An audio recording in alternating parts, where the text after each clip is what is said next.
स्वागत है आपका द न्यूज पर। मैं हूं आपके साथ शिप्रा सैनी। कर्नाटक चुनाव में कांग्रेस ने अपने चुनावी घोषणा पत्र में बजरंग दल को बैन करने का वादा कर दिया है। कांग्रेस के इस चुनावी वादे पर अब बीजेपी लगातार हल्ला बोल कर रही है। प्रधानमंत्री नरेंद्र मोदी ने कर्नाटक की धरती से कांग्रेस पार्टी पर बड़ा हमला बोला है। कांग्रेस पार्टी ने पहले राम को ताले में बंद किया और अब जय बजरंगबली बोलने वालों को ताले में बंद करने का संकल्प लिया है।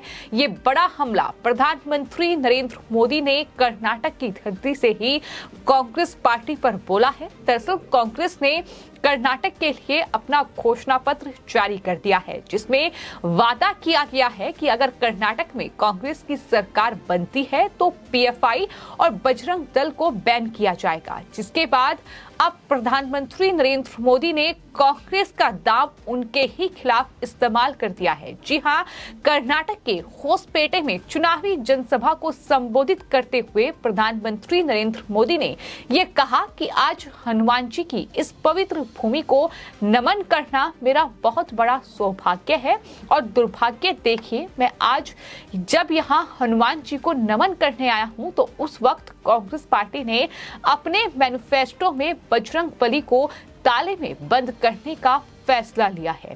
पहले श्री राम को ताले में बंद किया और अब जय बजरंगबली बोलने वालों को ताले में बंद करने का संकल्प लिया है। प्रधानमंत्री यहीं नहीं रुके, उन्होंने याद दिलाया कि किस तरह से कांग्रेस पार्टी ने राम मंदिर का भी विरोध किया था। वो राम मंदिर का निर्माण नहीं चाहती थी और अब बजरंगबली का विरोध भी कांग्रेस पार्टी कर रही है। ये देश का दुर्भाग्य है कि कांग्रेस पार्टी को प्रभु श्री राम से भी तकलीफ होती है और जय बजरंगबली बोलने वालों से भी तकलीफ हो रही है। तो इस तरीके से कांग्रेस पार्टी और बीजेपी के बीच फिलहाल कर्नाटक विधानसभा चुनावों को लेकर ये चुनावी दंगल देखने को मिल रहा है। 10 मई को कर्नाटक में चुनाव होने हैं। इससे पहले चुनावी रैलियां लगातार जारी हैं। ताबड़तोड़ रैलियां तमाम नेताओं की वहां हो रही है। एक तरफ कांग्रेस पार्टी के नेता राहुल गांधी चुनावी जनसभाओं के जरिए, चुनावी रैलियों के जरिए बीजेपी पर हमलावर हैं, तो बीजेपी लगातार कांग्रेस पार्टी जो दांव चल रही है उनका ही इस्तेमाल करके कांग्रेस पार्टी को घेरने में जुटी हुई है।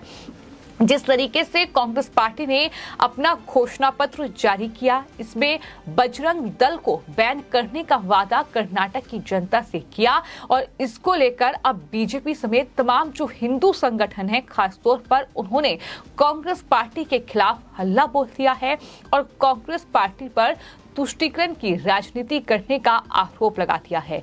साफ तौर पर उनका ये कहना है कि एक विशेष समुदाय के वोट को साधने के लिए कांग्रेस पार्टी ऐसा कर रही है।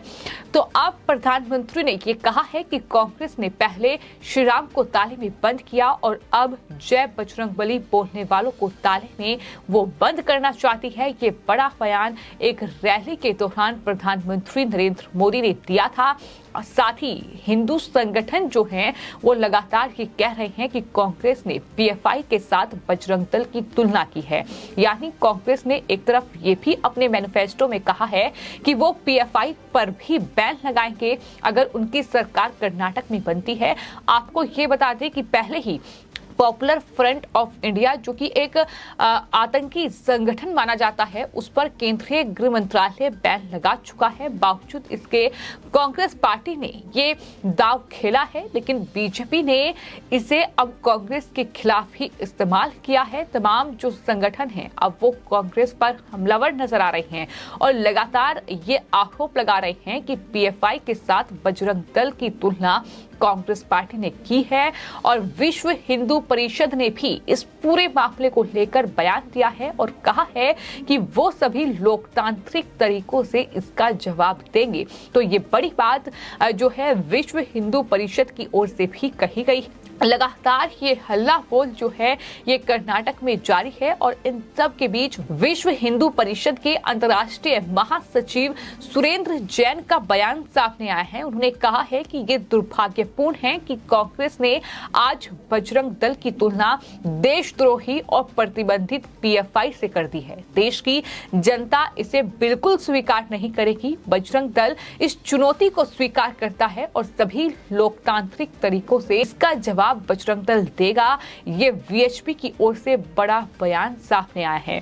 तो कुल मिलाकर कर्नाटक विधानसभा चुनाव में भी बिल्कुल वही तस्वीर नजर आ रही है जो कि पश्चिम बंगाल में नजर आई, जो कि उत्तर प्रदेश में नजर आई। जो तमाम जो राज्यों में चुनाव हुए हैं, जिस तरीके से तुष्टीकरण की राजनीति विपक्षी दलों ने की है, एक विशेष वर्ग का वोट हासिल करने के लिए इस तरीके से दूसरे जो समुदाय हैं उसका अपमान, दूसरे धर्म का अपमान, और कहीं ना कहीं कांग्रेस पार्टी ने कर्नाटक में भी यही किया है। उन्होंने अपना घोषणा पत्र जारी कर दिया है, लेकिन इस घोषणा पत्र में तमाम वादे उन्होंने कर्नाटक की जनता से किए हैं, लेकिन उसमें जिस तरीके से बजरंग दल को बैन करने की बात कही गई है, ये वादा किया गया है। इससे पहले उत्तर प्रदेश के मुख्यमंत्री योगी आदित्यनाथ भी कर्नाटक में जाकर एक चुनावी जनसभा को संबोधित करते हुए ये कह चुके हैं कि उत्तर प्रदेश और कर्नाटक का संबंध जो है वो आज से नहीं चल रहा है बल्कि त्रेता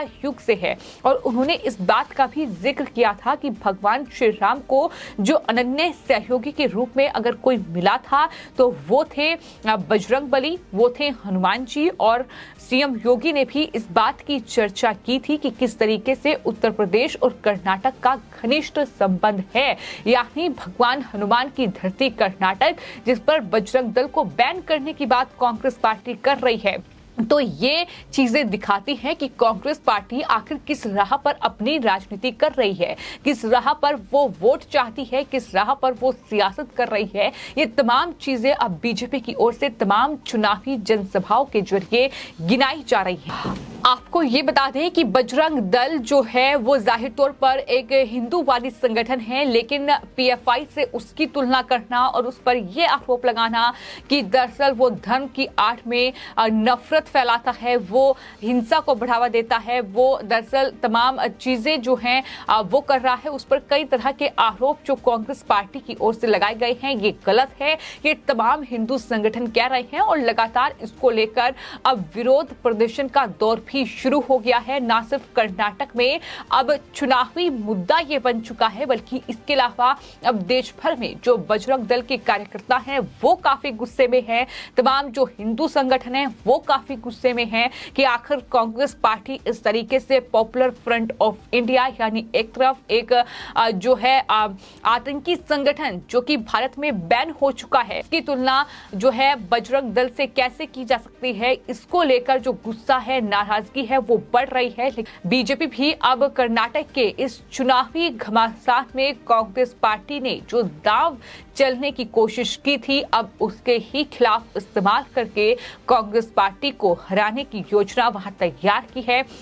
यही वजह है कि आज जब प्रधानमंत्री कर्नाटक पहुंचे, चुनावी रैली को संबोधित किया, तो वो ये बात बताना नहीं भूले कि कांग्रेस पार्टी वही पार्टी है जिन्होंने राम मंदिर का भी विरोध किया और उसके बाद अब बजरंग बली यानी भगवान हनुमान का भी वो इस तरीके से अपमान कर रहे हैं। जो उनके भक्त हैं, जो बजरंग दल के जो कार्यकर्ता हैं, जो बजरंग दल के लोग हैं, अब उन्हें भी ताले में बंद करने की योजना कांग्रेस पार्टी कर रही है। तो अब ये कर्नाटक की जनता को तय करना है कि आखिर वो अपने राज्य में किसे मौका देंगी, आखिर कौन सी पार्टी वहां सत्ता पर काबिज होनी चाहिए। एक वो पार्टी जो कि बजरंग दल को बैन करने की बात कर रही है और पीएफआई जैसे जो संगठन है उनके नेताओं के मुकदमे जो है वो वापस लेती है। तो ये तमाम चीजें हैं जो बीजेपी लगातार इस पूरे चुनावी घमासान में गिना रही है। बीजेपी के तमाम जो नेता हैं वो फिलहाल चुनावी रैलियां वहां कर रहे हैं